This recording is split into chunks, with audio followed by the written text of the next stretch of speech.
জয় হিন্দ, জয় বাংলা। নমস্কার।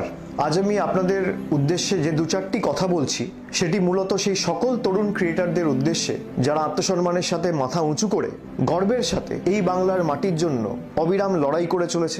যতই বিধানসভার ভোট এগিয়ে আসছে ততই নেতা নেত্রী মন্ত্রী মহোদয়দের নতুন নতুন প্ল্যান, নতুন নতুন পরিকল্পনা বা নতুন নতুন ফাঁদ তৈরি করার একটা প্রবণতা বাড়ছে। তৃণমূলের second in command Abhishek Banerjee digital যোদ্ধা নিয়ে একটি প্রকল্প তৈরি করেন। এখন কি এই ডিজিটাল যোদ্ধা আর এর কার্যকরিতাই কী, এর লাভ লোকসান বা পজিটিভ বা নেগেটিভ সাইডগুলো কী, সেটা নিয়ে আজ আলোচনা করব। নমস্কার বন্ধুরা, আমি রাজকুমার আপনাদের সঙ্গে আছি এবং আপনারা এখন দেখছেন এসবি নিউজ।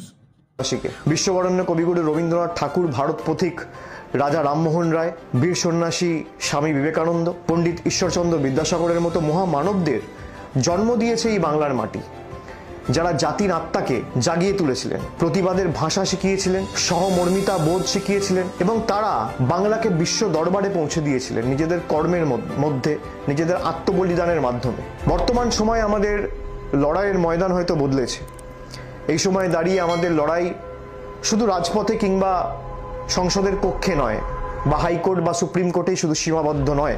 প্রতিটি মুহূর্তে আমাদের লড়াই চলছে মোবাইল স্ক্রিনে, সমাজ মাধ্যমে, ডিজিটাল দুনিয়ায়। সেখানে বাংলা বিরোধীরা, দিল্লির জমিদাররা, বাংলা ভাষা বিরোধীরা প্রতি মুহূর্তে ধারাবাহিকভাবে ইচ্ছাকৃতভাবে মিথ্যাচার ছড়াচ্ছে, কুৎসা রটাচ্ছে, বাংলার নামে অপপ্রচার করছে। এবং শুধুমাত্র তাই নয়, বারে বারে ইচ্ছাকৃতভাবে এই পুণ্যভূমির বাংলার সম্মানকে কিভাবে নষ্ট করা যায় তার জন্য একাধিক প্রচেষ্টা দিনের পর দিন চালিয়ে যাচ্ছে।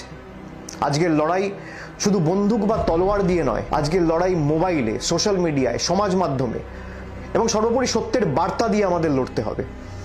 বাংলার আত্মসম্মান যারা প্রতিদিন নষ্ট করে বা আত্মসম্মানে যারা প্রতিদিন আঘাত করছে, যারা মিথ্যা ও ঘৃণার রাজনীতি ছড়াচ্ছে, সাম্প্রদায়িকতার বীজ বপন করছে, তাদের জবাব দিতে হবে তথ্য দিয়ে, পরিসংখ্যান দিয়ে, যুক্তি দিয়ে আর আত্মবিশ্বাসের সাথে বাংলার গৌরব দিয়ে। বাংলা বিরোধীরা এবং দিল্লির জমিদাররা তারা বাংলাকে শুধু অপমানিত করছে তাই নয়, দেশ তথা বিশ্ব দরবারে বাংলাকে ভুলভাবে উপস্থাপিত করছে। এই বাংলা বিরোধীরা বাংলার গৌরবকে নষ্ট করার প্রক্রিয়া চালাচ্ছে। যারা বাংলায় বসবাস করে না, বাংলা ভাষা জানে না, বাংলায় কথা বলতে জানে না, বাংলা পড়তে পারে না, যারা বাংলার হৃদস্পন্দনকে বোঝে না, তাদের বিরুদ্ধে আমাদের লড়তে হবে। এবং এই কারণেই আমি আজকে একটি বিশেষ উদ্যোগ চালু করছি, যার নাম হচ্ছে আমি বাংলার ডিজিটাল যোদ্ধা। এই ডিজিটাল যুগে জনগণের দ্বারা পরিচালিত এটি একটি বাহিনী বা একটা আর্মি বলা যেতে পারে। এমন এক বাহিনী যারা নতুন সৃষ্টিতে বিশ্বাস করেন, স্বপ্ন দেখতে ভালোবাসেন, যারা আমাদের মাতৃভূমি এই বাংলার কৃষ্টি সংস্কৃতি রক্ষার্থে সবসময় লড়াই করতে সদা জাগ্রত এবং সদা প্রস্তুত। এই যুব সমাজের যারা বাংলার মর্যাদায় বিশ্বাস রাখেন, তারা এই বাহিনীতে অবশ্যই যোগ দিন এবং এই বাহিনীকে তিল তিল করে গড়ে তুলুন। বাংলার ভাবনাকে যারা বিশ্ব দরবারে প্রতিটি কোণায় পৌঁছে দিতে চান, তাদের জন্য এই বাহিনী আমি বাংলার ডিজিটাল যোদ্ধা। সব তরুণ তরুণীরা যারা এখন আমার এই কথাগুলো শুনছেন বা এই ভিডিও দেখছেন, এই মুহূর্তটা আপনাদের।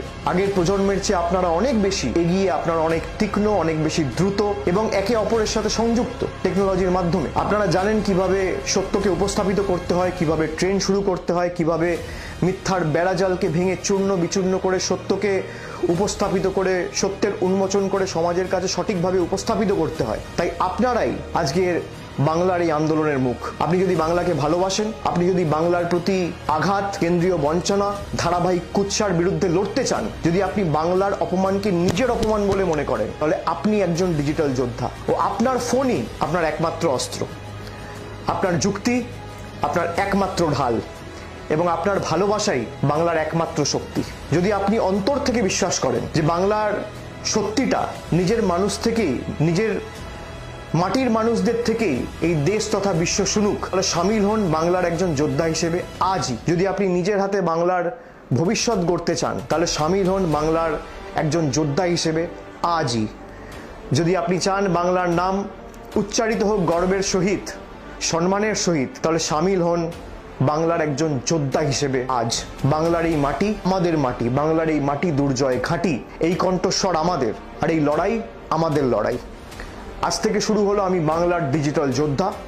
চলুন সবাই একসাথে মিলিত হয়ে বিশ্বকে দেখাই জনগর্জন, ঐক্যবদ্ধভাবে বাংলার গর্জন কাকে বলে এবং বাংলার সংগ্রামী মাটি কতটা শক্তিশালী হতে পারে এবং বাংলার সংগ্রামী মাটি যদি চায় তাহলে বাংলা বিরোধীদের কি হাল আগামী দিন করতে পারে। জয় হিন্দ, জয় বাংলা। গতকাল ডিজিটাল যোদ্ধা বলে একটি প্রকল্প চালু করছেন অভিষেক ব্যানার্জি, তৃণমূলের সেকেন্ড ইন কমান্ড। কিন্তু প্রশ্ন, এতদিন পরে এই ডিজিটাল যোদ্ধা নিয়ে এত মাতামাতি কেন, বা এই ব্যাপার চিন্তা করার বিশেষ উৎসাহ কেন? কারণ একটাই, সরকার বুঝে গিয়েছে যে শুধু মেন স্ট্রিম মিডিয়া নয়, গণতন্ত্রের চতুর্থ স্তম্ভ মিডিয়া, কিন্তু সেটা মেন স্ট্রিম মিডিয়ার মধ্যে আর আটকে নেই। এখন মানুষের হাতে হাতে মোবাইল, বিশেষ করে ইয়ং জেনারেশন, প্রত্যেকটা মানুষের পকেটে পকেটে হাতে হাতে মোবাইল। আর মোবাইল মানে ইউটিউব, টুইটার, ইনস্টাগ্রাম, হোয়াটসঅ্যাপ, এসব নিয়ে তাড়াতাড়ি দ্রুত খবর ছড়িয়ে পড়ে। তৃণমূলের যে একটা ব্যাড ইমেজ বা দুর্নীতির ইমেজ ইতিমধ্যে যে একটা তৈরি হয়েছে, সেইগুলো সোশ্যাল মিডিয়ায় যে সমস্ত ভিডিও আপলোড করা হয় দিন প্রতিদিন আমরা দেখি, এবং তার কমেন্ট বক্সে গিয়ে যদি চেক করা হয়, সেগুলো দেখে বোঝা যাবে সেই ব্যাড ইমেজ থেকে বাঁচতে বা নতুন ইমেজ বিল্ড করতেই এই ডিজিটাল যোদ্ধা। কিন্তু প্রশ্ন এখানেও একটা তো রয়েছে, যেসব ইউটিউবাররা শাসক বিরোধী মনোভাব পোষণ করেন বা শাসকের ভুল ভ্রান্তি তুলে ধরেন, তাদের দুর্নীতির বিরুদ্ধে প্রশ্ন করেন, তারা কি আদৌ সুরক্ষিত আছেন এই রাজ্যে, এই বাংলায়? এমন ভুরি ভুরি উদাহরণ দেখা যাবে যে যাদের একটু আধটু নাম ডাক হয়েছে বা যারা টপ লেভেলের ইউটিউবার, দুটোর ক্ষেত্রেই বলছি, তাদেরকে অনেক সময় আইনিভাবে হ্যারাসমেন্ট করা হয়, তাদের নামে মিথ্যা কেস দেওয়া হয় এবং তদন্তের নামে তাদেরকে অনেক ভোগান্তির শিকার হতে হয়। কিন্তু আজকের দিনে যেখানে মানুষ ফেসবুক, টুইটার, ইনস্টাগ্রাম, হোয়াটসঅ্যাপ ছাড়া জীবন ব্যতীত করা প্রায় অসম্ভবের কাছাকাছি বলে মনে করেন, সেক্ষেত্রে প্রত্যেকটি বুথে বুথে এরকম কত ইউটিউবারকে রাখতে হবে যার ফলস্বরূপ একটা ভালো ইমেজ তৈরি করতে পারবে তৃণমূলের এই সরকার। আরজিকর কাণ্ড, কসবা কাণ্ড এবং সম্প্রতি দুর্গাপুরের ধর্ষণকাণ্ড, এই নিয়ে অনেক প্রতিবেদন তো হয়েইছে, কিন্তু তা সত্ত্বেও কি শাসক শ্রেণী তার কলঙ্ক ধুয়ে মুছে ফেলতে পেরেছে? তার উপর গোদের উপর বিস্ফোরা আমাদের মাননীয়া স্বয়ং বলে বসলেন যে রাত্রিতে মহিলাদের বেরোনো উচিত নয়। সেটা নিয়ে আবার নতুন করে কন্ট্রোভার্সি, নতুন করে তর্ক বিতর্ক তো লেগেই আছে। আসুন দেখা যাক এই ডিজিটাল যোদ্ধার পজিটিভ সাইড এবং নেগেটিভ সাইড কি কি হতে পারে। যদি পজিটিভ সাইড দেখা যায়, তাহলে দেখা যাবে যে দ্রুত সমাজ ব্যবস্থার মধ্যে একটা পরিবর্তন আসতে পারে। সরকার তার কথাগুলো সহজেই মানুষের মধ্যে পৌঁছাতে পারে, এটা হচ্ছে তার পজিটিভের প্রথম দিক। দ্বিতীয় হচ্ছে যে যত ফেক নিউজ যদি শাসকের বিরুদ্ধে কেউ প্রচার করে, সেটা প্রোটেক্ট করা সম্ভব। কিন্তু এখানে একটি ব্যাপারও রয়েছে, যদি আমরা নেগেটিভ দিকটাকে একটু বিশ্লেষণ করে দেখি, তাহলে কিন্তু পক্ষপাতিত্ব করার একটা প্রচার মাধ্যমও চালু হবে। মানে শাসক যাই করুক না কেন, ভালোই ভালো, আহা খুব সুন্দর, এরকম একটা ব্যাপার। দ্বিতীয় হচ্ছে ট্রোল সংস্কৃতি চালু হবে। কোনো বিরোধী পক্ষ, যেটা গণতন্ত্রের একটা মাধ্যম স্বাধীনভাবে বক্তব্য রাখা, সে যদি শাসকের বিরুদ্ধে কোনো কথা বলে, যেহেতু ক্ষমতায় এখন শাসক শ্রেণী আছে, তাহলে তৃণমূল পুষ্ট যারা আছেন বা তৃণমূলকে যারা সমর্থন করেন, তারা তাকে ট্রোল করবে, ব্যঙ্গ বিদ্রুপ করবে। একটা ট্রোল সংস্কৃতি চালু হবার সম্ভাবনাও আছে। বিরোধী কণ্ঠ বলে তেমন কিছু আর থাকবে না, কারণ এখন সবটাই তৃণমূল আশ্রিত হয়ে গিয়েছে, চাই নিচে থেকে উপর পর্যন্ত সবটুকুই। সেখানে মানুষ স্বাধীনভাবে তাদের যে কথা বা প্রতিবাদের কণ্ঠ, সেটাও দেবে যাওয়ার বা সেটা বন্ধ হয়ে যাওয়ার এক প্রকার সম্ভাবনা রয়ে যেতে বলে অনেকে মনে করছেন। আপনার কি মনে হয় দর্শক বন্ধুরা? আপনারা কমেন্ট বক্সে লিখে জানান।